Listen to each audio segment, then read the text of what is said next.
Have you been looking to fit more games into your downtime while you're out and about? Whether on the train, bus, plane, automobile? If you've had the same epiphany I've had, then you've been probably looking into getting a dedicated iPhone controller like a BackBone one, or a clip for an Xbox controller like this one. I've been testing both of these in order to tell you which one is better. I'll break down my comparison into 3 categories: cost, convenience, and portability. So without further ado, let's start with cost. Right off the bat, I'll say I know what you're all thinking, alright? The BackBone one is nice but expensive for what it is, and the Xbox Clip is affordable but pedestrian. It's important to keep costs in mind while comparing these options because at $99, the BackBone one is clearly the premium option here. But is it better? You can find a phone clamp for the Xbox Series controller like this one here for about $15 on Amazon. However, when you consider that an Xbox Series X controller is about $60, that means our controller and clamp combo is about $75, bringing it a lot closer to the BackBone. So through the rest of the video, just keep in mind that for $99 US for the BackBone and $75 US for the controller and clamp,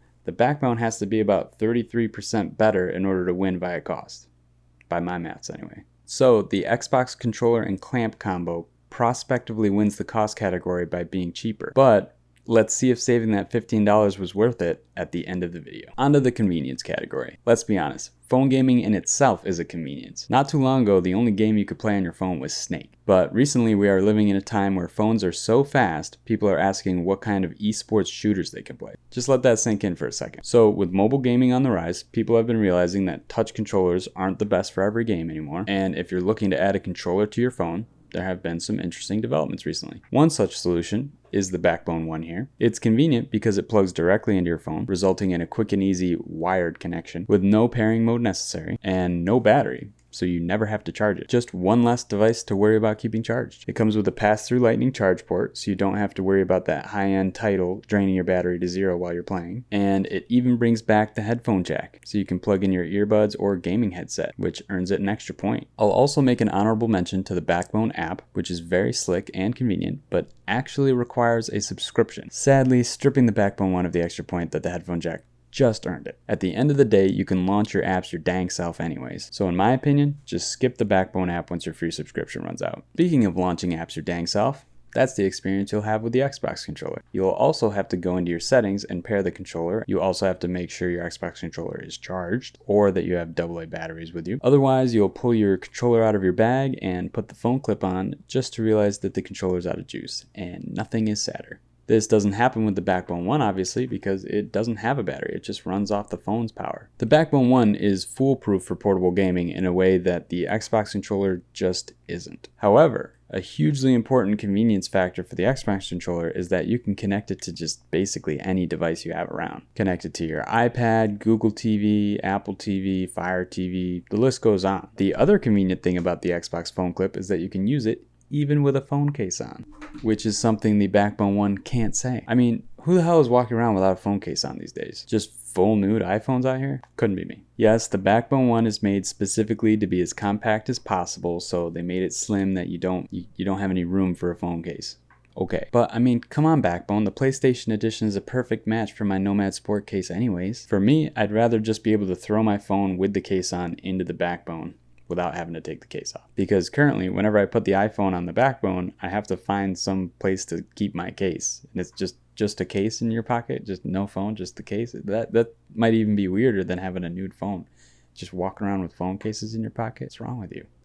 So who wins the convenience category? I believe, just barely, the BackBone does. If I had to boil it down as to why, I would say that the wired connection experience really just elevates the convenience. On a bus, on a plane, you want that portable experience, this is where it's at. You can just get right to it. Sit down on a plane or a bus, plug it in, you're done. There's nothing else to worry about, no pairing mode, nothing. You're gaming. And that segues me to my next category. Portability. The BackBone one is smaller here, if only by a little bit. It's not that much smaller though.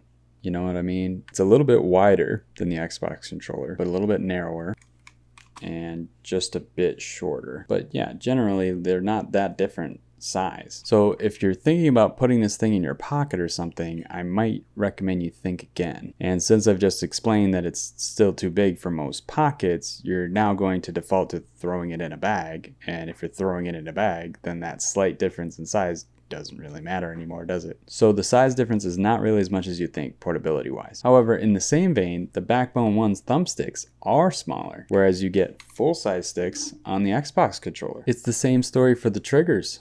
Though they are adaptive, they are probably about half the throw of the Xbox's trigger, making it much harder to make use of the adaptivity they so thoughtfully included in the BackBone 1. So the BackBone 1 is technically smaller and therefore more portable.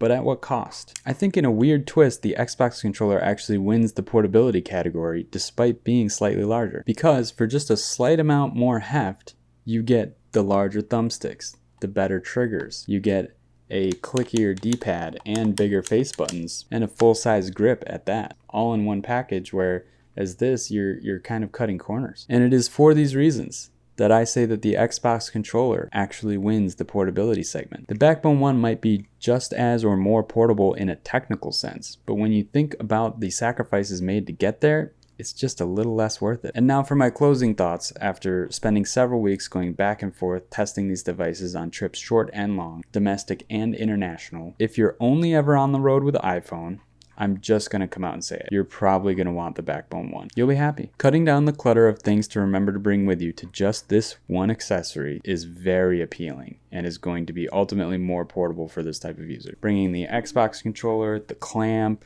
some batteries or a charger, it adds just enough clutter and complexity that I wouldn't recommend it if you just have iPhone. However, this changes completely if you have any other device besides iPhone that you can connect an Xbox controller to, which is basically anything else. For instance, say you have your iPhone in your pocket but your iPad in your bag, or you have a Fire TV at the Airbnb where you're staying, or a projector at the cabin or something, anything that you want to game on. You're going to be able to connect the Xbox controller. So just having that with you already is the key. The Xbox controller offers that versatility where the BackBone just doesn't. It technically can be wired into other devices, but who's going to do that? Not me. In my opinion, the BackBone 1 is an excellent, well-built device. If you already have an Xbox controller, or if you have anything else you want to use the Xbox controller with, this is the way to go. I believe that the clamp and controller combo is the better investment here because it's cheaper and so much more convenient for both at home and on the go. Yes, you have to make sure the controller is charged, but you do that with all your electronics already. So I think this slight inconvenience is worth the overall versatility. If you are simply an iPhone user who forgets to charge their controllers and doesn't have a phone case, the BackBone 1 is for you. However, for pretty much anyone else, I think the Xbox controller and clamp combo is the way to go. If you have any questions at all about either of these mobile gaming methods, please let me know in the comments below. And of course, thanks for watching. Peace.